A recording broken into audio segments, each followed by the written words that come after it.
estaba fascinado con la arqueología subacuática, que entonces se decía submarina, y era una cosa completamente novelesca. Y luego la vida no me llevó por esos derroteros, pero sin embargo es absolutamente reconfortante ver que unas décadas después es una disciplina académica con todos los honores y que Raúl, y por primera vez en mi vida voy a tener una ayuda para su currículum. Raúl es doctor en Historia y Arqueología por la Universidad de Cádiz. Es delegado de Patrimonio Cultural Sumergido de la Federación Andaluza de Actividades Subacuáticas. He recurrido al papelito porque eran cosas bastante complicadas. Es miembro del Comité Científico de la Federación Española de Actividades Subacuáticas y responsable de la Zona Sur, Andalucía, Ceuta y Melilla. Ha participado en numerosas intervenciones arqueológicas, subacuáticas y no subacuáticas. Es un arqueólogo perfectamente formado. Y ha actuado como técnico y director en muchas de ellas. Es profesor de las prácticas del Máster de Arqueología Náutica y Subacuática de la UCAM. Es profesor del módulo de Patrimonio Cultural Sumergido del curso de Museo Científico de la Universidad de Córdoba. Es miembro de la sección segunda del Instituto de Estudios Campo-Gibraltareños, que me honro en dirigir. Es miembro de la Junta Rectora del Parque Natural del Estrecho. Es ponente de numerosas charlas, creo que salvo ser doble de Brad Pitt, creo que tiene un currículum bastante abrumador. Y ya no voy a hablar más, solo diré que en estas jornadas se está demostrando que el patrimonio cultural es como un pulpo, pero no de 8 brazos, de muchísimos más brazos. Hemos hablado de tarjetas postales, que ha sido algo verdaderamente revelador, que las tarjetas postales puedan ser objeto de estudio científico, y lo son. Hemos hablado de ferrocarril, hemos hablado del patrimonio ferroviario, hemos hablado del patrimonio desaparecido, hemos hablado, y cada vez vamos descubriendo más facetas, unas más conocidas, otras menos, otras completamente sorprendentes. Y ahora esta faceta del patrimonio de la arqueología subacuática, que ya digo, hace 60 años era algo novelesco, ahora afortunadamente tiene a expertos como Raúl. Y ya no voy a hablar más ni a quitarle más tiempo. ¡Ánimo! ¿Se oye bien? En primer lugar, muchas gracias, Carlos, por las palabras que me has dedicado, sobre todo por invitarme a esta jornada y ofrecer al público la historia de la arqueología subacuática en la bahía de Algeciras, que no empieza a nivel científico, sino, como veremos, por el ímpetu de aficionados al buceo recreativo, como en muchos puntos de España, Cataluña, Ceuta, Cartagena, etc. Nosotros, la bahía de Algeciras, está, como todos sabemos, en un enclave bastante privilegiado, entre dos continentes, Europa, África, y entre dos aguas, ¿no?, el Atlántico y el Mediterráneo. Y ha sido a lo largo de la historia un refugio para numerosos navegantes, comerciantes, y un punto estratégico, tanto comercial, militar y económico. No voy a entrar. Voy a dividir las etapas de la arqueología subacuática en 5, por su evolución y porque cada una de ellas tiene su punto específico, ¿no? La primera etapa empezaría a finales de los años 60 hasta mediados de los años 80, que destaca sobre todo por el interés de buceadores locales, ¿vale?, destacando entre ellas 2 figuras. La segunda etapa, veremos, es una etapa oscura, de gran vacío, en el que ni desde la administración ni desde los buceos recreativos, porque ya se les prohíbe intervenir y bucear, ya hay que pedir permiso para poder hacer este tipo de investigaciones, se deja de un lado toda la arqueología, todas las intervenciones subacuáticas en la bahía. Hay una tercera etapa desde el inicio de las cautelas, por parte de la Junta de Andalucía, obliga a poner técnico en todos los seguimientos de obras portuarias, obras de emisarios, etc. Luego hay una cuarta etapa en la que se abre una nueva esperanza, pero ya veremos que también tiene sus carencias, donde la Junta de Andalucía establece figuras de protección, como son las zonas de servidumbre y zonas arqueológicas, pero ya veremos las carencias que tienen estas, ¿no? Y luego una quinta y última, que es cuando entra en la Universidad de Cádiz, entra en juego en la bahía de Algeciras y lo toma como centro de investigación y de formación para todos sus proyectos, que llega hasta la actualidad. Este año comenzaremos, el año que viene, las prácticas de ya la 10ª edición del Máster de Arqueología Subacuática. Y como veremos, hemos tocado diferentes especies en toda la bahía, empezando por la ballenera, timoncillo, pasamos también por Puente Mayorga y el año pasado y este nos vamos a centrar en el Rinconcillo. La primera etapa destaca Juan Antonio Matas Serrano, en los años 60, ¿no? Se centra en el estudio de la zona del entorno de la bahía de Algeciras durante esta década y realiza hallazgos bastante interesantes, ¿no? Como son el pecio de los bolones, ánforas en la punta del rodeo, el pecio del tambor, palmones, guadarranque. El material recuperado lo entrega a la comisión científica que había para organizar un museo en Algeciras, ¿vale? Y publica todo su trabajo en el CRIS, que en los años 60 y principios de los 70 es la revista, es una revista hecha por buceadores de Cataluña, pero es la primera revista científica o que alberga trabajos científicos en España, ¿no? Juan Bravo publica allí todos sus anclas, Federico Foester, Xavier Nieto, que es uno de los padres de la arqueología, uno de sus primeros artículos también lo publica en esta revista, y logra publicar la arqueología en la Bahía del Sol, que la llamaba así, a la Bahía de Algeciras, Juan Mata, relatando cada uno de los hallazgos que hizo en esta década de los 60, principios de los 70. Y también publicó en El Sol de España el mismo artículo que envió al CRIS. Hizo bastantes exposiciones, aquí tenemos a Carlos Gómez de Abellera, bastante joven también, en una de las fotos, con Mata y Pedro Rodríguez Oliva, exactamente. Que es catedrático emérito de la Universidad de Málaga y nos va a deleitar con otra conferencia mañana. Sí. Se hace una exposición en 1973 para todo el público de Algeciras, con bastante éxito, de todos los hallazgos de ánforas. Estas ánforas que veía a la izquierda, la mayoría son recuperadas en la zona de Isla Verde, porque en la zona de los bolones, aquí son cuadernos personales de Juan Antonio Mata, relativo al hallazgo del pecio de los bolones. No sé si sabéis dónde está entre la playa de la Concha, digamos, la actual playa de la Concha, que antes no existía, y la playa del Rinconcillo. Los pedruscos, ahora está bastante tapada de arena por la dinámica litoral, que al construir el puente de Almanzor, lo que ha hecho es que allí se acumule bastante arena y el pecio puede estar ahora bajo 2 o 3 metros de arena. Esto es uno de los fragmentos que se conserva en el Gabinete de Arqueología, de los que recuperó Juan Antonio Mata, de estos numerosos ánforas Dressel 20, que venía de la Bética, contenido de aceite, y seguramente iría a la zona del Imperio, ¿no? Y aquí en uno de sus recalados, seguramente por mal tiempo, pues naufraga en la zona del Rinconcillo. Y logra traer a una de las eminencias de los años 60, principios de los 70, que es Chernía, Andrés Chernía, ¿no? De la Universidad de la Provenza, interesado por los hallazgos de este pecio de los bolones. Viene aquí a Algeciras a examinar los materiales, ¿no? y a incluirlo en sus publicaciones como paralelo, ¿no? de referencia.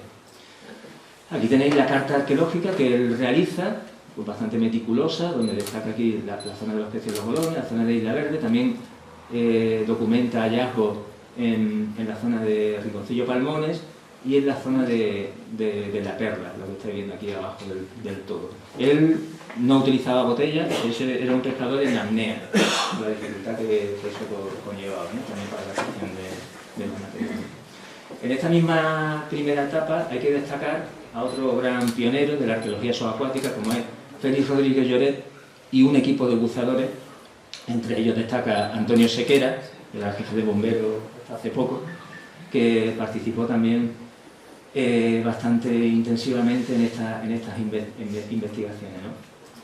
Crea un libreto, una primera carta arqueológica subacuática, en este caso, como decía Carlos antes, se llamaba Arqueología Submarina, en los años 80, hace unos 60 años, y aquí veis abajo todo el equipo de colaboración que formaba el CIES, ¿no? Como se llamaba, el Club de Investigaciones y Exploraciones Submarinas, que estaba abajo en la calle Aníbal, que deriva luego en el Club Caetalia, que ha heredado su hijo también, Sergio Rodríguez. Aquí tenéis una pincelada de la carta, ponían sobre las cartas náuticas cada uno de los hallazgos. Esto nos ha servido a posteriores investigaciones que estamos haciendo ahora en la UCA para poder lograr identificar numerosos hallazgos que ya habían localizado ellos en los años 80. Y aquí tenéis, por ejemplo, 3 zonas, ¿no? Cómo detallaban cada uno de los cepos que sacaban, cada uno de los restos, conjuntos, donde los sacaban, e incluso decían si se había entregado al Museo Municipal, a lo que se llamaba en aquella época el Museo Municipal, ¿no? Todo lo que traían era para donarlo y para que fuera expuesto en el museo. Aquí destacan 3 zonas: en García, Getares, Punta Carnero. Aquí tenemos el Bajo del Tambor, también, ¿no? Que localizan un pez y un ancla de Mirantajo. Y sobre todo el sector de Isla Verde, también lo trabaja Félix, que se habló en una de las conferencias de Patrimonio Perdido, el ancla, el llamado ancla que sacaron, que ellos creían que era del Pompey, que aquí tenéis uno de los dibujos que hizo en su momento Antonio Sequera, que era delineante, también aparte de bombero, y dibujaba bastante bien, ¿no? Este, lamentablemente, se sacó para ponerlo en una rotonda, acabó durante muchos años, yo me acuerdo, en las albercas que había al lado del Hotel Cristina, no sé si se acuerdan vosotros, y luego acabó en una chatarrería y se cortó para venderlo al peso, ¿no? Eso estamos hablando de finales de los 90. Y aquí veis lo detallado que hacía este equipo, que no es un equipo arqueológico, no tenían formación arqueológica, pero eran muy aficionados y leían todo lo que podían sobre metodología arqueológica, sobre todo compraban la revista CRIS, ¿no? Y se fijaban cómo actuaban los demás equipos y ellos lo reflejaban. Hacían un croquis del fondo, donde se hallaba ahí abajo el croquis, tomamos unas alineaciones, ¿vale? Para poder localizarlo, que estas alineaciones todavía se pueden utilizar hoy y gracias a ellas encontramos el conjunto A, que estaba bastante tapado, y porque no existía GPS, estamos hablando de principios de los años 80, ¿no? Y un gran detalle de profundidades, medidas, de elementos geológicos bajo el agua que nos ayudan bastante, ¿no? Eran bastante meticulosos. Aquí veis elementos que se sacaron para entregárselo al museo.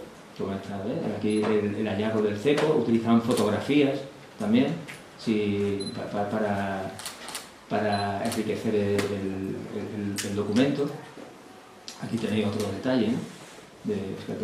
Gracias a estos dibujos de los cepos y de la abrazadera, que muchos de ellos están sin documentar en el Museo de Cádiz, provincial de Cádiz, porque antiguamente la mayoría iba para allá, y sobre todo cuando se sacaron en la época de Martín Bueno, que ahora veremos. Gracias a estos dibujos, estas medidas y a estos detalles se han podido identificar muchos de ellos y saber el origen de cada uno de ellos, ¿no? Una compañera está haciendo la tesis sobre los cepos de plomo en el entorno del estrecho de Gibraltar, y le ha ayudado bastante este trabajo que se hizo a principios de los 80 para poder identificar numerosos cepos, e incluso algunos que hay aquí en el almacén del Gabinete de Arqueología. Enviaron una carta al Ministerio de Cultura y recayó en manos del profesor catedrático de la Universidad de Zaragoza, Martín Bueno, ¿vale? Y estoy muy interesado por todos los resultados que le enviaron esta memoria de arqueología marítima, y tan interesado estuvo que envió cartas para autorización de una campaña a la Capitanía Marítima de entonces, donde en estos documentos que veis vosotros el listado de personas que están autorizadas para bucear en este proyecto, que estaba todo el equipo de Félix aquí en Algeciras, y había un señor también para la zona de Tarifa. Aquí hablamos, están en el 82 y en el 83-84 realizan una campaña y realizan unos sondeos. Este que veis aquí es el yacimiento de la Ballenera, que será luego el primer yacimiento escuela del máster de arqueología subacuática. Aquí veis a Martín Bueno pidieron también colaboración con el Museo Nacional, recién creado Museo Nacional, porque se crea en el 82, estamos hablando del 83-84, de la embarcación que tenía en la UPA-2, la Unidad de Prospección Arqueológica de Cartagena, vino aquí para apoyar los trabajos de Martín Bueno. ¿Vale? Estas son la primera intervención arqueológica subacuática que se hace en Cádiz, en la provincia de Cádiz, se hace aquí en Algeciras, en el yacimiento de la Ballenera.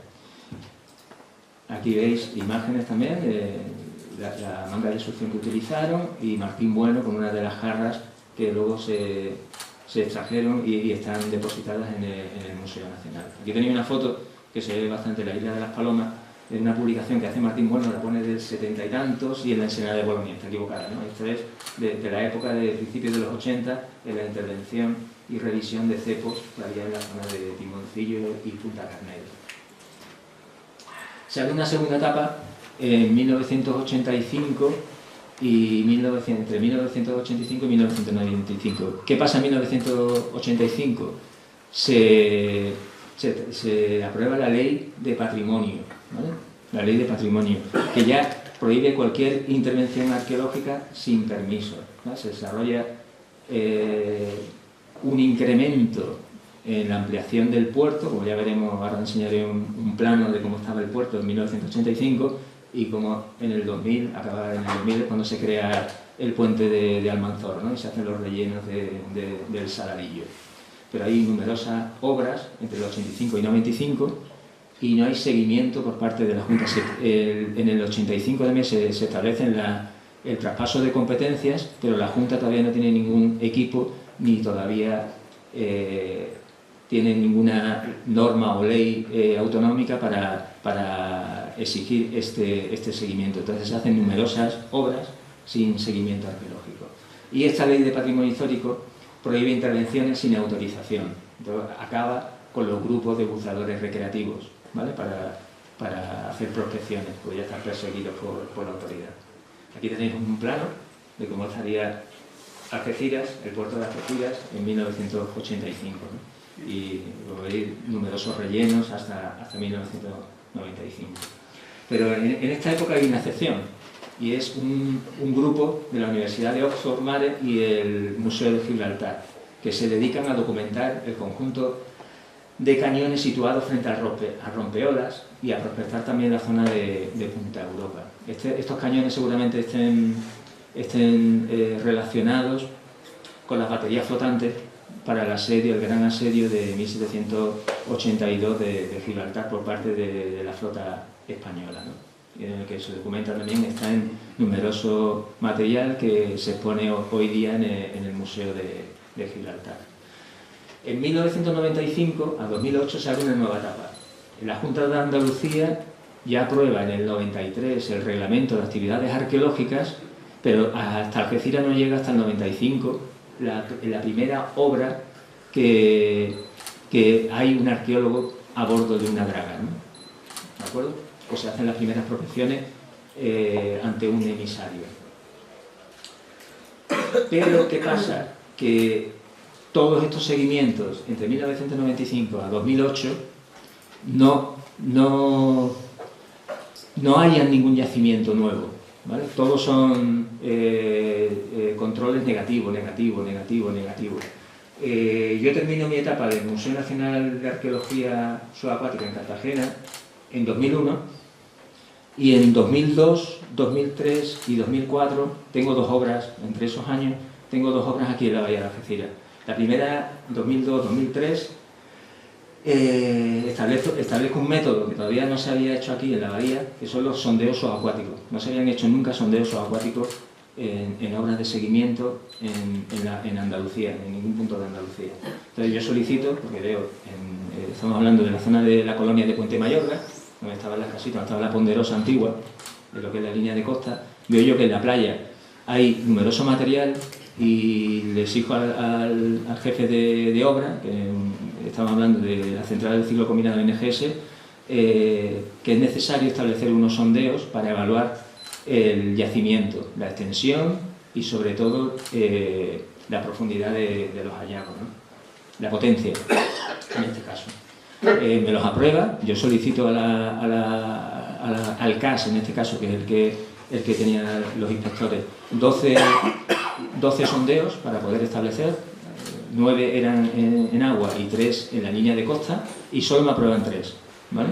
Solo me aprueban 3, pero gracias a una artimaña del jefe de obra pude realizar los 12, porque me encarga sondeos geológicos, que yo le haga a mano unos sondeos geológicos para evaluar la estratigrafía, y esos sondeos geológicos por ley no tienen obligación de tener seguimiento arqueológico, ¿vale? Entonces, y gracias a ellos nos adelantamos y pudimos trasladar las tuberías de succión y de descarga, desplazarla a unos 60 metros de la ubicación primogénita, y así salvar parte del fondadero, un pecio que documentaron de madera, y unas estructuras que salieron casi en línea de costa de sillares de piedra osteinera, que estaban alineadas, ¿no? Seguramente de algún embarcadero relacionado con la ciudad de Cartella.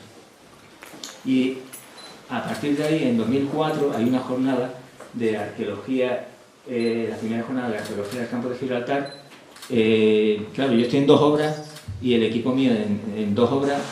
La segunda obra, en 2004, de seguimiento en el Viejo, localizamos un pecio tardoantiguo del siglo IV después de Cristo. Entonces, claro, yo digo, jolines, yo hago 2 obras con sondeos y en las 2 encuentro yacimiento, un fondeadero desde época fenicia, siglo VII hasta época actual, y un pecio del siglo IV después de Cristo, ¿no? Entonces 2.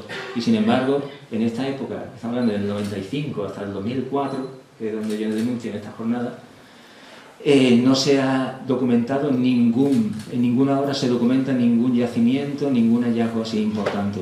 Entonces, en esa jornada se celebran en Tarifa, en colaboración con una compañera que trabajó conmigo y estaba ya en delegación, vaciamos todos los informes de seguimiento de obra de esa época y vimos que las medidas cautelares que se estaba estableciendo por la Junta eran insuficientes, y denunciamos que se realizaran sondeos previos, se hiciera un buen seguimiento de las obras, ¿vale? Aquí lo vemos.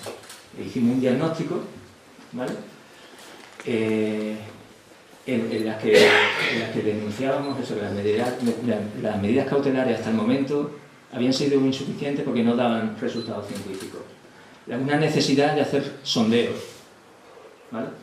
Y una inspección de los seguimientos arqueológicos llevados a cabo por la administración, porque decía la administración que no tenía medios, pero para inspeccionar decían que tenían que avisar primero a la obra para que les proporcionara a la propia obra una embarcación, con lo cual, si estaban infringiendo la ley, si tú los avisas que vas a visitarlo, pues lo ponen todo perfecto, ¿no? Si se está haciendo bien el seguimiento, si están haciendo los sondeos, etc., ¿no? Y aquí se me acabó la etapa de trabajar en la bahía de Algeciras, por denunciarlo. Paralelamente, en Gibraltar también se hacen una carta arqueológica de toda su costa y lo publican en este libro, ¿no? En Underwater Gibraltar, ¿no? Donde aquí relatan cada uno de los hallazgos alrededor del peñón de Gibraltar. Bastante interesante y bastante bien documentado. Lo recomiendo, este libro. ¿Qué pasa en 2007? El caso Odyssey, ¿no? El caso Odyssey, con el Sussex, que vinieron aquí para excavar un barco de bandera inglesa, y al final lo que hicieron frente a Cabo San Vicente expoliar la Mercedes.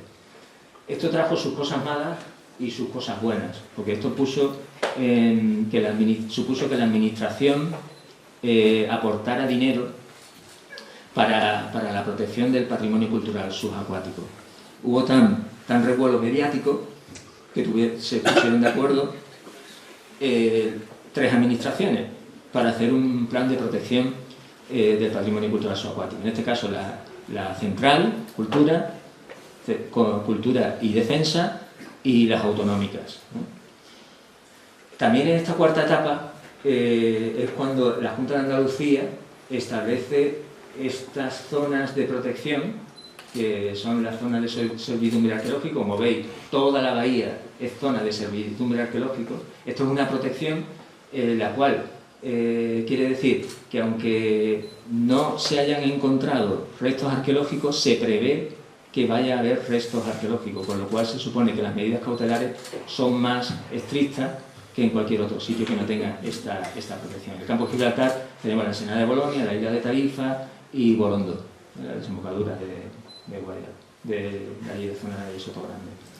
Y también la figura de yacimientos arqueológicos, en el que veis aquí está el Arroyo de los Patos, una de mis intervenciones, las antiguas de Martín Bueno, la ballenera y los fondeos de Punta Carnero, el pecio tardo antiguo no aparece porque como estaba en la desembocadura de un río, cuando termino en 2004 hago un informe que el pecio está en el talud de desembocadura de un río que está erosionando, solo se conservaban 4 metros de este pecio y estaba en peligro de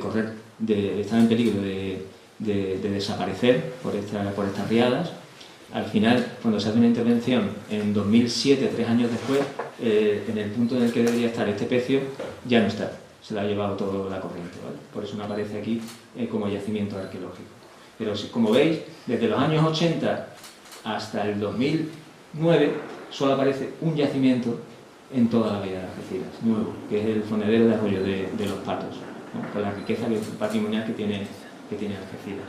Y sin embargo, en zonas de servidumbre todavía se utilizan dragas de succión, como la que veis aquí, o dragas de succión dinámica, que van haciendo carriles y van erosionando, y como una aspiradora, con lo cual el arqueólogo a bordo en la cántara, si aparece alguna madera, la verá ya triturada, ¿no? Entonces, si aparece algún pecio, lo verá ya dañado previamente. O dragas estáticas que tienen tuberías que salen el resto de lo que está succionando a casi 500 metros de donde están dragando. Por lo cual, el arqueólogo, cuando ve salir el material a la bocana, cuando diga para, en esos 500 metros se ha podido cargar el pecio entero, o el yacimiento entero, ¿no?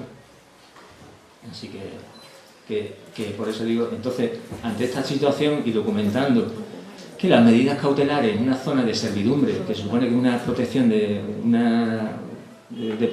alto nivel, no se están cumpliendo las medidas, ¿no? Y entonces, en el Congreso Nacional de 2013 en Cartagena, volvemos a denunciar a una ponencia de la bahía de Algeciras, estado de la cuestión 10 años después, ¿no? Porque hice la evaluación en 2004, en 2013 hago una evaluación y que sigue lo mismo, se sigue perdiendo numeroso patrimonio, porque en estos 10 años tampoco se documenta ningún yacimiento nuevo, en ninguna obra. Es bastante extraño, ¿vale? Aquí veis la evolución de la bahía de Algeciras desde el siglo XVIII y cómo ha ido evolucionando toda la costa, ¿no? Industrialmente. Esta es una parte donde aquí evalúo más o menos repetir todo el diagnóstico que se hizo en 2004, repetiendo en 2013 denunciándolo. El caso Odyssey, como digo, trae una cosa buena, que es el Plan Nacional de Protección del Patrimonio Arqueológico Subacuático, ¿no? Y se comienza a hacer una carta arqueológica subacuática en defensa del patrimonio con la colaboración de estas 3 administraciones. Yo tuve la suerte de participar en la primera campaña, que fue desde Rota a Tarifa, a bordo de los Cazamín, Asturias y Sella, aquí con el compañero. No llega hasta la bahía de Algeciras, pero como campo de Gibraltar, pues la he metido. Llegamos hasta la isla de Tarifa para documentar a poca profundidad y a gran profundidad con el ROV, el Pluto, el ROV que tiene el Turia del Sella desde los 50 hasta los 100 metros, ¿no? Todas las anomalías que tenía el Instituto Hidrográfico de la Marina documentadas. Se abre una quinta etapa hasta la actualidad, que es cuando entra en juego la Universidad de Cádiz. En 2016 se pone en contacto conmigo Xavier Nieto, que fue director de mi tesis doctoral, para proponerme que le buscase, como sabía que yo estaba investigando la zona de la bahía de Algeciras, estaba escribiendo un libro que luego reconvertí en tesis, buscarle yacimientos de escuelas para irse de Cádiz, porque las aguas de Cádiz para formar no son las adecuadas por la visibilidad y las corrientes. Y entonces me propone buscar un yacimiento escuela y entonces le hago bucear, viene a bucear conmigo aquí, a evaluar diferentes especies y al final le elegimos el de la ballenera. Aquí veis numerosos proyectos que se han hecho desde la UCA, ya hablaremos poco a poco de ellos, ¿no? Elegimos el de la Ballenera, ¿de acuerdo? Para ser el primer yacimiento escuela de este máster de arqueología náutica y subacuática. Un máster de arqueología que es único en España y en Europa solo hay 3. Está Marsella, Malta y a nivel occidental podríamos meter al de Texas en Estados Unidos, con lo cual tiene bastante demanda. Y los alumnos son sobre todo de Sudamérica, pero también hemos tenido rusos, estadounidenses, austríacos, portugueses, franceses, de todas las nacionalidades. Pues aparte de que el profesorado tiene nivel internacional, la parte económica también juega bastante, ¿no? No es lo mismo pasar un año en Cádiz que en Marsella o Malta, además del precio de este máster que llega al que más paga son 800 euros, ¿no? Es un máster bastante barato. ¿Por qué elegimos este yacimiento que ya estaba, se supone, documentado y estudiado? Realmente solo se hizo un sondeo en el año 84 por la profundidad, una profundidad bastante asequible, entre los 9 y 12 metros, bastante asequible para la formación, y sobre todo por la visibilidad y la falta de corrientes en la zona, abrigada en la zona sur de la ensenada de Getares. ¿Qué objetivos tenía? Pues este objetivo sobre todo era de formación y de investigación, ¿vale? Aquí tenéis restos de imágenes del propio Pecio. Queríamos formar a una nueva generación de arqueólogos, tanto a nivel nacional como internacional, ¿no? Tenemos también el apoyo del buque oceanográfico Lucadis, que nos sirve de plataforma para las prácticas de este máster. Como veréis, casi todos los años, entre mayo y junio, ha estado muchas veces fondeado en la ensenada de Getares, y ahora estos últimos años están entre Puente Mayorga y el Rinconcillo, donde aquí durante 2 meses los alumnos conviven entre ellos. Están 11 o 12 en cada turno, más el profesorado y la tripulación, ¿no? Convivimos todos aquí. Yo no duermo porque soy de Algeciras y me voy todas las noches, ¿no?, a casa, pero la verdad es que están trabajando desde las 8 de la mañana hasta las 6 de la tarde. Por la mañana tienen agua y por la tarde procesamos toda la información y hacemos briefing para ver el objetivo del siguiente día, ¿no?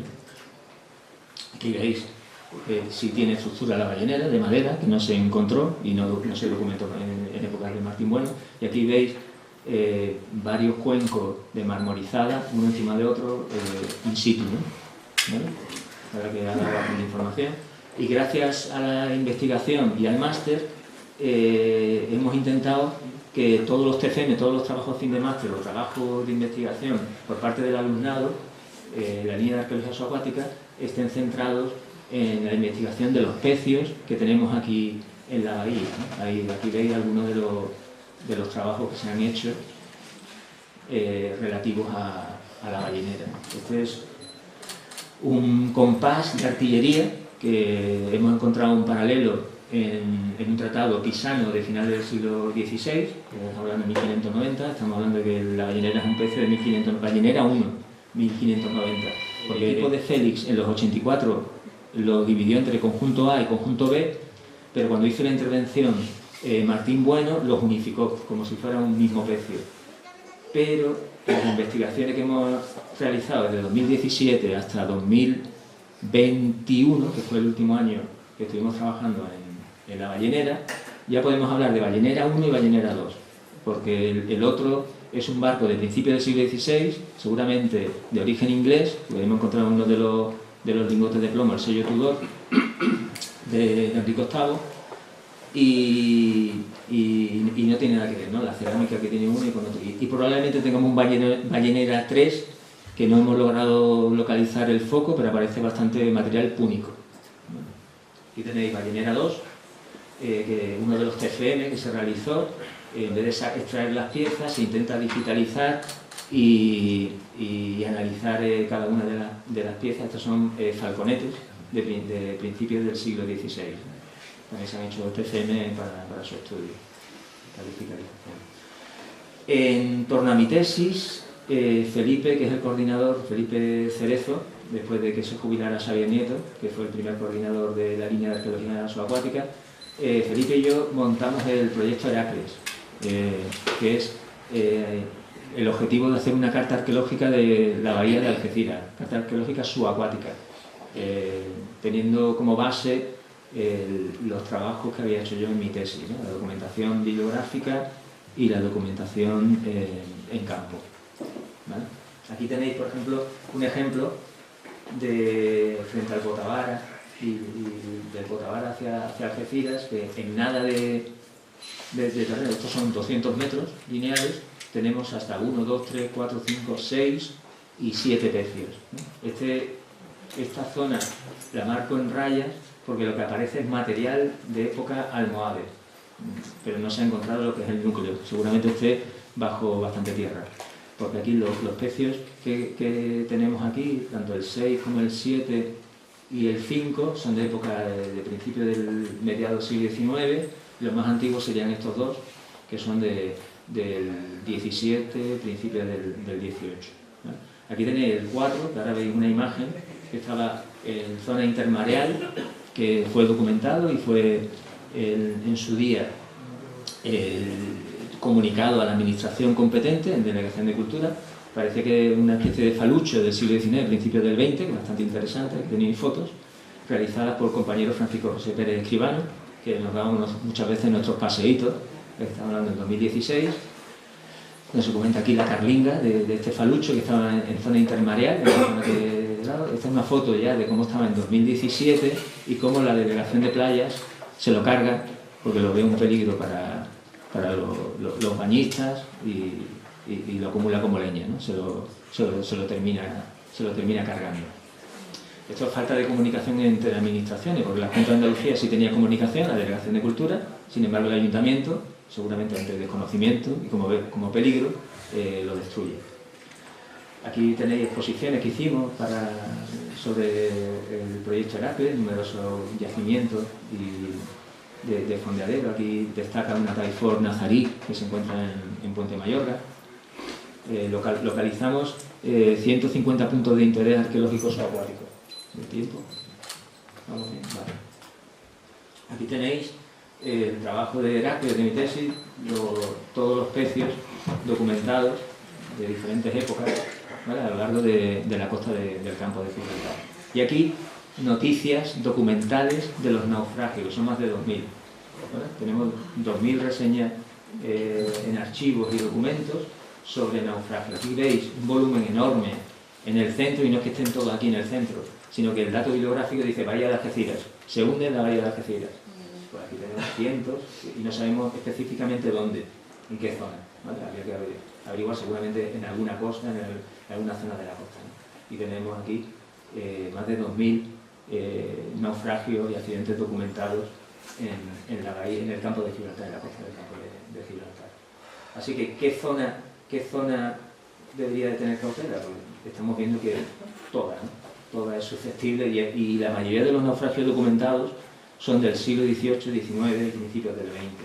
Pues yo me paro en la documentación y nos paramos en el Heracles en 1945, fin de la Segunda Guerra Mundial, por interés histórico, con los hundimientos que os he hablado aquí, ¿no? Por parte de los Terra y los Mayali, ¿no? Del CEMAS, italiana. Aquí tenéis documentación, por ejemplo, de la cañonera que se excavó entera en Puente Mayorga, la Puente Mayorga 4, una cañonera tipo Barceló, bastante interesante. Es la primera cañonera que se ha excavado a nivel nacional. Y aquí tenéis el pecio más antiguo documentado. También se hizo un TFM por parte de uno de los alumnos, que gracias a este TFM pudimos analizar que las ánforas proceden de Málaga, ¿vale? Y son del siglo V a.C., de un alfar malagueño. Seguramente iría rumbo a la zona del estrecho y naufragó en la zona del Timoncillo, cerca de Punta Carnero. Y tenéis uno de los objetivos que tenemos siempre dentro de la universidad, y yo también como miembro de la federación, es llevar el patrimonio cultural subacuático a la ciudadanía. Y cada vez que hacemos una intervención, todos los años invitamos a los buceadores a hacer un recorrido, damos una charla previa en el club, que en este caso es Caetaria, que siempre colabora y pone la embarcación y botellas para el que tenemos aquí en Algeciras, para colaborar y para llevar a los interesados. Lo hacemos allí la charla, suben al barco donde ven los materiales, ven los trabajos que estamos haciendo sobre el pecio, y luego le hacemos un recorrido bajo el agua, ¿no? Estos son el cartel de la Ballenera, el de Puente Mayorga y este último de este año que hemos hecho en el Rinconcillo 13, ¿no? de visitas. Siempre hacemos visitas porque uno de los grandes objetivos es que el patrimonio que se conoce, que no se conoce, no se valora, y hay que llevarlo a la ciudadanía. Otro de los proyectos que con la universidad es el proyecto Creamare, que es la elaboración de un juego para llevar el patrimonio cultural subacuático sobre todo a las jóvenes generaciones, en el cual está incluido el naufragio de la Cañonera. Hay un montón de países metidos, podéis meteros Creamare de Game. Está Croacia, está Grecia, Italia, Portugal, Cantabria tiene otro pecio, y la Bahía de Algeciras está metida en este juego. Y bucearemos virtualmente en el juego en el pecio de la Cañonera, ¿no? Del Puente Mayorga 4, el de Algeciras. Se hizo un curso porque para inmiscuir estos pecios, la UCA enseña a los demás socios colaboradores de otros países. En 2023 hicimos un curso de fotogrametría para implantar estos modelos 3D en el juego, y lo hicimos en otro pecio, Puente Mayorga 2, que salió en noticias en Agadén, creo que decía que era una de las barcazas de Gibraltar, a la deriva, pero gracias a esta documentación sabemos que es una corbeta inglesa que se hundió a finales del siglo XVIII, 1700... no, del siglo XVII, perdón, en torno a 1690, ¿vale? Por el tipo de construcción naval que tiene, ¿vale? Esta tiene 6 cañones documentados a bordo, y los trabajos de fotogrametría se hicieron aquí en Algeciras, ¿vale? Las clases se daban en el edificio UCASI y las prácticas las dábamos aquí. Aquí vinieron gente italiana, ya te digo, de Malta, de Chipre, de Grecia, como alumnos nuestros, para formarles en la fotogrametría. Aquí veis la zona, no sé si la conocéis, el Callejón de los Fenicios. Venimos todos los días con furgoneta, pusimos aquí una pontona para documentar el pecio y hacer una buena fotogrametría. Otro de los proyectos para llevar este patrimonio a la ciudadanía es el TIDE, financiado por Interreg, fondos europeos. Tiene dos funciones. Cada vez que interveníamos en un pecio poníamos esta boya que transmitía online, en directo, a través de 4 cámaras que sumergíamos alrededor del pecio, y dábamos un código. Eso lo dimos sobre todo a las federaciones, para que en directo pudieran elegir qué cámara y cómo se estaba trabajando online en directo en este pecio. En este caso fue el Puente Mayorga 4. También trabajamos en todos los pecios con cámaras de 360 grados. En cada uno de los pecios tenemos todos los pecios en los que hemos trabajado grabados en 360 grados, y luego los metemos en gafas 3D y se puede realizar. Hemos dado bastantes charlas, dimos aquí una en la Politécnica, también dimos uno en el I+D+I, en el que llevamos estas gafas y podemos bucear en cada uno de los pecios que hemos trabajado, ¿no? Y ver cómo se trabaja directamente sin tener que meter la cabeza bajo el agua. Otro de los proyectos que hemos actuado es en colaboración con el Parque Natural del Estrecho, y es la ruta de los vapores, para abrir rutas subacuáticas arqueológicas para los buceadores de la zona o los buceadores que estén interesados, ¿no? Elegimos 5 puntos: la Ballenera, el Cingalese, que está en Punta Carnero, el Queen Elizabeth, que está en Cala de la Parra, entre Guadalmesí y Arenilla, y luego el Don Juan, el conocido pecio como San Andrés, y el de las Calderas. Este está en proceso. Queremos que este año se abra la primera ruta, que va a ser la de la Ballenera. Ya están colocadas todas las boyas y la señalética. Y actualmente comenzó en enero de 2023 y terminamos ahora en diciembre de este año.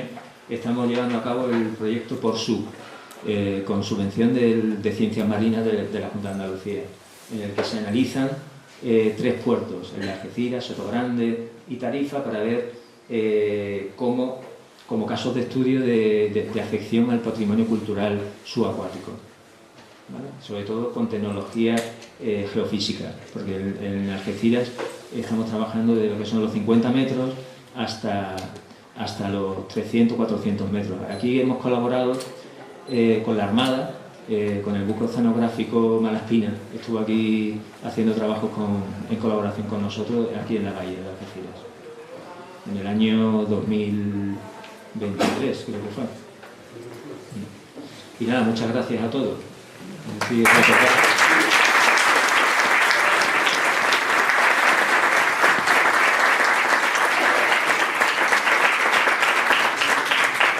En primer lugar, deseo felicitar a nuestro conferenciante, que nos ha abierto un campo bastante interesante y en realidad poco conocido. Aprovecho para invitarles a todos ustedes a la sesión de tarde, en la cual un gran músico algecireño, Chico Valdivia, va a hablarnos de una zarzuela, pues parece ser bastante desconocida y relacionada con Algeciras. Y también un gran experto en arte flamenco va a desarrollar el tema Paseos Flamencos por la provincia de Cádiz. Y por supuesto, el sábado tendremos primero una experta restauradora, nos va a hablar de los problemas de la restauración pictórica. Y luego otro algecireño, el catedrático emérito de la Universidad de Málaga, que además es la máxima autoridad española en arte romano, que es Pedro Rodríguez Oliva, también nos va a ilustrar y a deleitar con una conferencia muy original: las pervivencias púnicas en época romana. Y nada más. Vamos, que tenemos una cosita. ¿Qué tal? Buenas tardes. Bueno, soy el coordinador de aquí de Algeciras. Antes que nada, muchas gracias por la brillante exposición, muy ilustrativa. Me gustaría hacer un par de puntualizaciones sobre el papel de la Armada en la protección del patrimonio subacuático. Ha mencionado usted el papel de algunas colaboraciones con la Armada, porque en la Armada tenemos barcos con medios de detección submarinos muy precisos y muy sofisticados. Me gustaría hacer dos o tres puntualizaciones. Primero, patrimonio. Si no me equivoco, estamos considerando el patrimonio subacuático lo que está debajo del agua más de 100 años. Sí. Lo que lleva en el agua 60, 70, 80 años, desde el punto de vista legal y de protección, no se considera patrimonio. El caso de la Mercedes, que efectivamente ha sido paradigmático, ha sido una decisión después, el papel de la Armada fue fundamental, porque había que documentar que era de la Mercedes, y eso se hizo a base de bucear en todos los archivos que tiene la Armada, archivos históricos San Fernando, en Madrid, y el Museo del Marqués en Ciudad Real.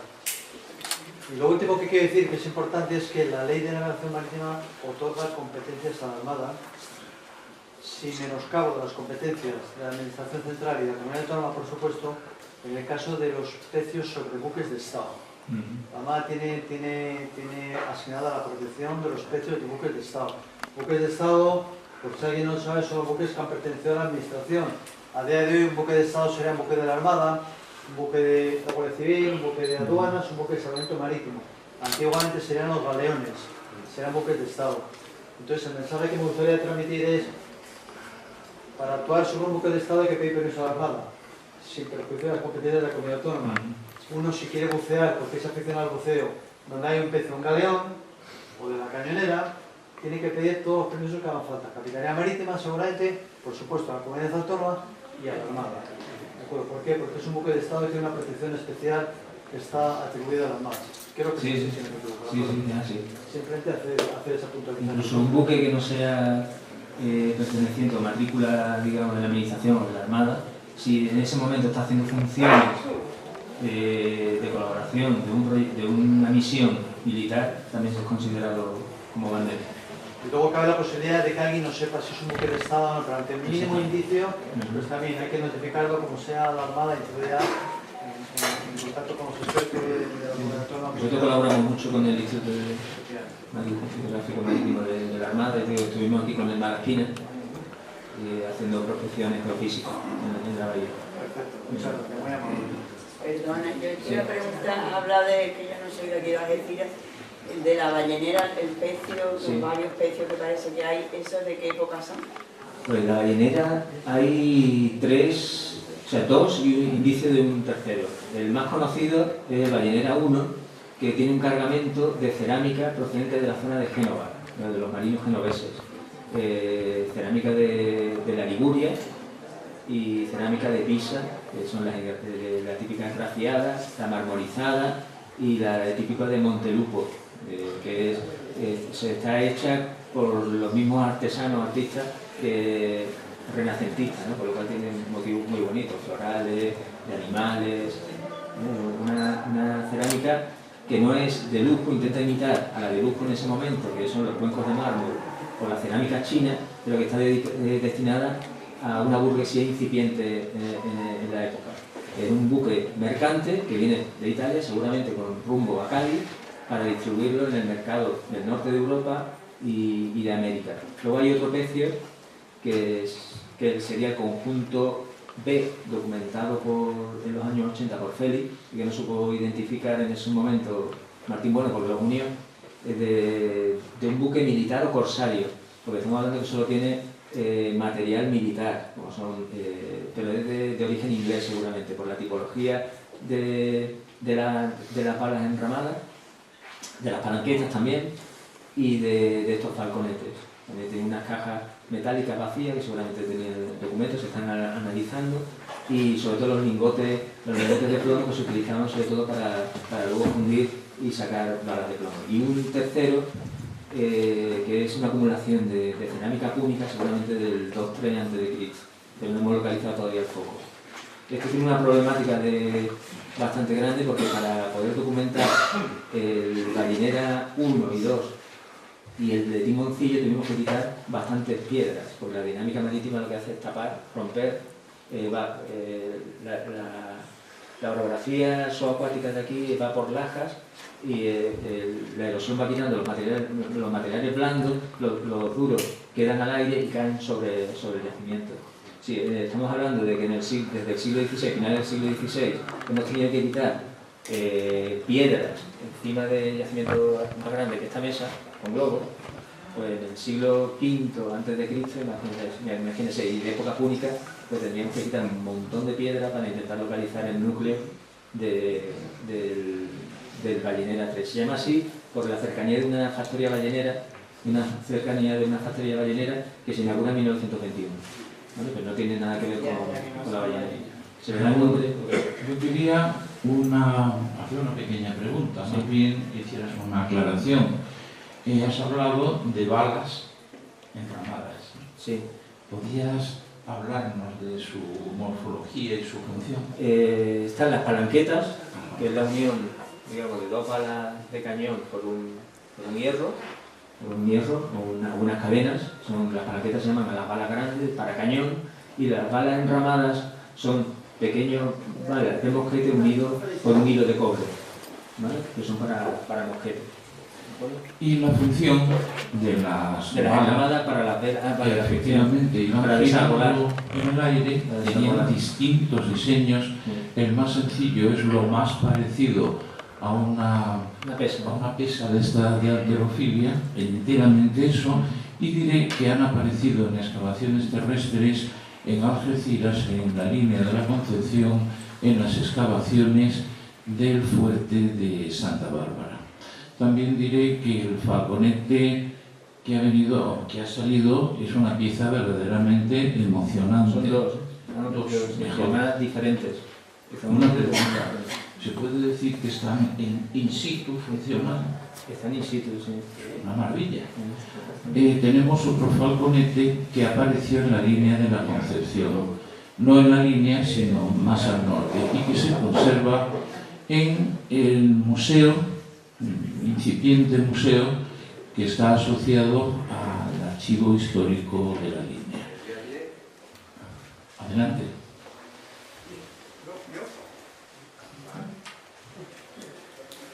En principio quiero hacer una reflexión sobre lo que la Junta del Puerto. La Junta del Puerto, a lo largo de su existencia, en gancho de eso, es curioso que no se haya encontrado un ánfora, un cepo, no digo un pecio, no digo un mazarrón ni nada de eso, pero es curioso. Además, te he dado un comentario, has dicho tú, que había inspecciones a bordo de las barcazas. Yo no las he visto, porque la draga, la fresadora que va sentando ya para los bloques, esa cuando fresaba, sacaba y tiraba la barcaza y tiraba los cachos de bronce que brillaban al sol, que eran de las piezas de artillería. Claro.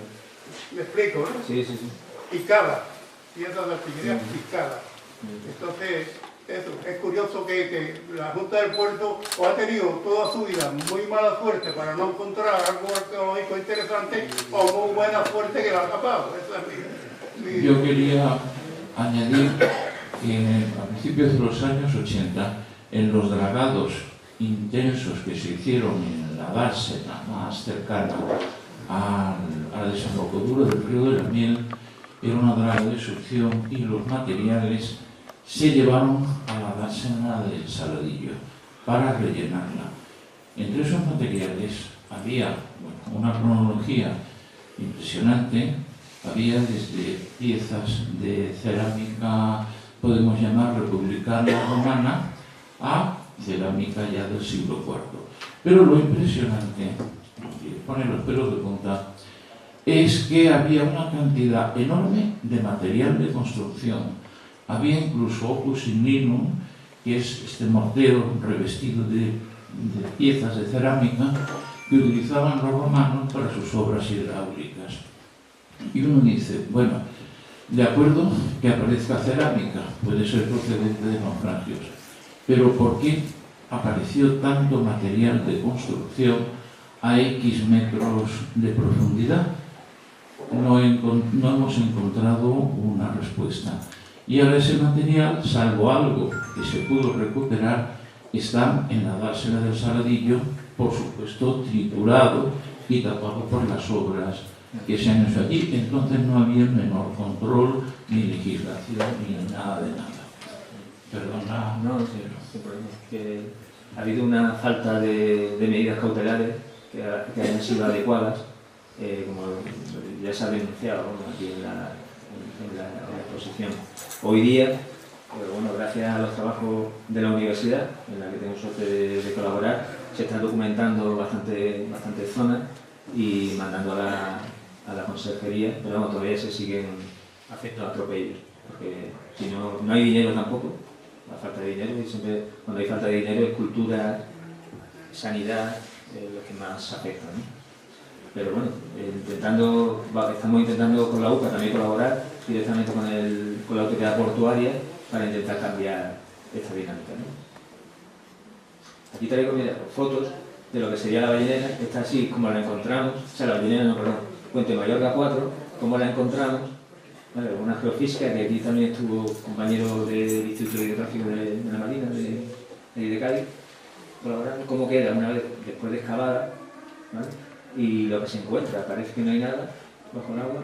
Encontramos hasta un pequeño trampantojo, ¿no?, que se llamaría, que parece un libro, pero una cajita de madera en el que se guardaba seguramente algún documento secreto, ¿vale? Aquí tenéis imágenes de este trampantojo, que es una cajita de madera, que es un pequeño cofre para guardar algo. O sea, porque sabemos por fuentes documentales que estas cañoneras se camuflaban de pescadores para saber anotar en una hoja cuántos buques de línea, cuánto armamento había en Gibraltar, ¿no? Se iba cambiando. Y el estado de conservación de las maderas, que parece que estaba recién cortado, ¿no? Bastante bonita de pino, ¿no? Aquí veis, se encuentra incluso una pollada, se llama así pollada, este émbolo, con piedrecita, que esto es de defensa personal, que por norma del final del siglo XVIII, cada cañonera debe llevar 2 para autodefensa, aparte del mismo calibre, ¿no?, de 24. También se documenta ahí. Estos son los planos del archivo histórico de lo que sería la cañonera de Barceló, que documentamos una de estas guías para lo que es el cañón, y esta es una de los planos de imitación de la lancha inglesa que se construye en Gibraltar cuando descubren la efectividad que tienen este tipo de embarcaciones. Para que lo vierais un poco, que parece que debajo no se va a encontrar nada, aquí, ¿vale? Y luego debajo de cada pecio, si se hace científicamente, se puede sacar mucha información, ¿vale? Y te iba a preguntar, cuando encontráis el pecio, claro, es el material, digamos, que lo sacáis, pero el pecio en sí, de alguna manera, de conservarlo. Se protege, se pone un geotextil, se ponen sacos de arena, en este caso de fibra natural, para que se vayan descomponiendo solo a lo largo de los años. Luego se pone piedra encima y más arena. Para el tiempo tienderá a desaparecer también. No, porque gracias a un arrecife artificial que pusieron aquí en Puente Mayorga, ahí no se ve afectada por las olas. Este está bastante bien protegido. Hay otra cañonera sin excavar a 80 metros de ella. Cada uno de los peces podría dar lugar a una conferencia, alguna de la investigación. El problema de la conservación, una vez que se extrae cualquier material, como estáis viendo aquí, esta escabullería o el librito, este motón cuadernal que servía para el cañón, afianzarlo y poder correr en los carriles, cuando se saca, esto se saca por restauradores, por técnicos. Cada proyecto tiene que tener un técnico en su equipo, y además el equipo material para poder tratarlo, porque el tratamiento de esta madera puede durar hasta años, ¿vale? Desalinización y consolidación. Hay que tener los medios.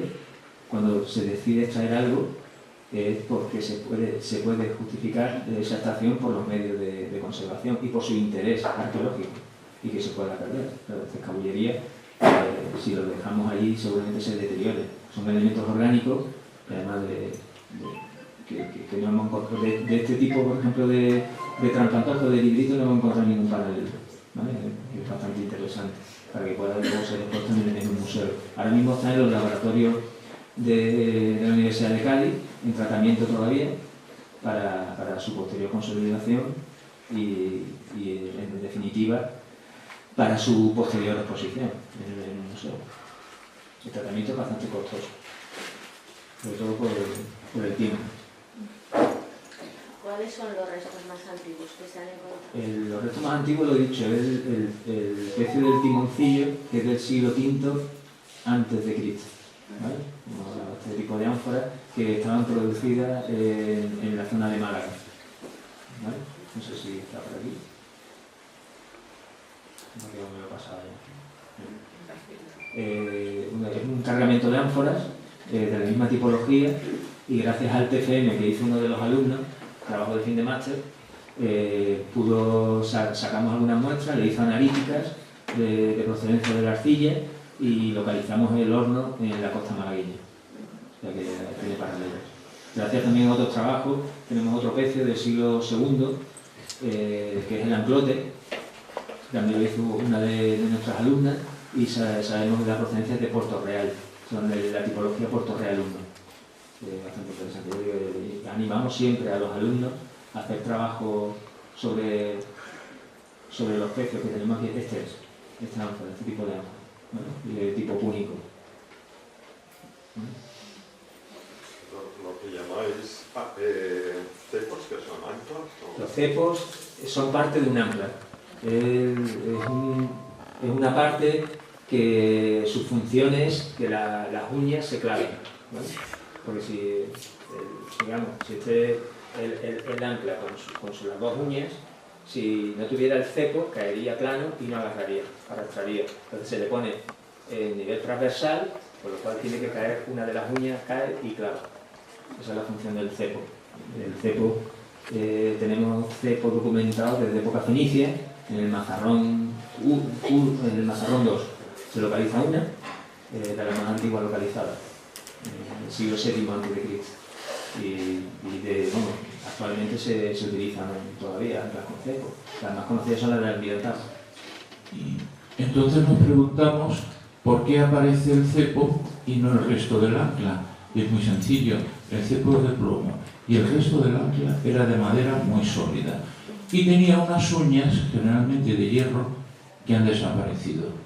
Hay un momento a lo largo del Imperio Romano que desaparece este tipo de cepo y se sustituyen por anclas metálicas, que no se conservan, claro, quiero decir metálicas, de hierro, que todo es complicadísimo. O sea, la arqueología subacuática, estamos viendo, nos hemos asomado un poquito a ella, y es un verdadero mundo para dedicar una vida entera a su estudio. El ancla tendría 3 partes metálicas, el resto sería de madera. El cepo, está aquí, este sería el cepo, y luego estaría la brazadera, que es la unión de la caña con los 2 brazos. Las uñas, solían ser algunas, otras no, reforzadas también de plomo, y lo que sería el arganeo, que algunos tenían de plomo y otros era un simple cabo. El arganeo es donde se engancha el cabo al ancla. Esto sería un arganeo de plomo. ¿Puedo hacer una pregunta, Carlos? Sí. Por favor. Sí, perdona. Bueno, en primer lugar, felicitar a Raúl, ha sido muy explicativo y me agrada mucho haberlo visto. Pero también quería meter en esta pregunta al comandante de Marina, y a él si lo sabe, en relación a los buques de Estado, ¿qué sabemos a día de hoy del Reina Regente? Hay muchas teorías. Teoría nada más, por eso digo a día de hoy. El Reina Regente. Ya lo mismo poco le puedo contar. Es que le emplazó a que pasó un día por la Armada de Marina y lo adivinamos juntos, ¿no? ¿Verdad? Pasas un día por allí, yo me comprometo a hacer algún tipo de investigación y... Es que es un barco que se hundió, creo, a finales del 19, con toda la tripulación, que iba a cruzar el estrecho de Tánger a Algeciras, y bueno, es un barco característico como buque de Estado. Creo que la Armada algo debe de saber. Lo investigo y le plazo que pase un día por la Conceada. Muchas gracias. La carrera de los lances puede ser de reina de regenta. No. Es muy chica. Es pequeña. Bueno, pues antes de irnos, por favor, asistamos a la entrega de un pequeño recuerdo para nosotros.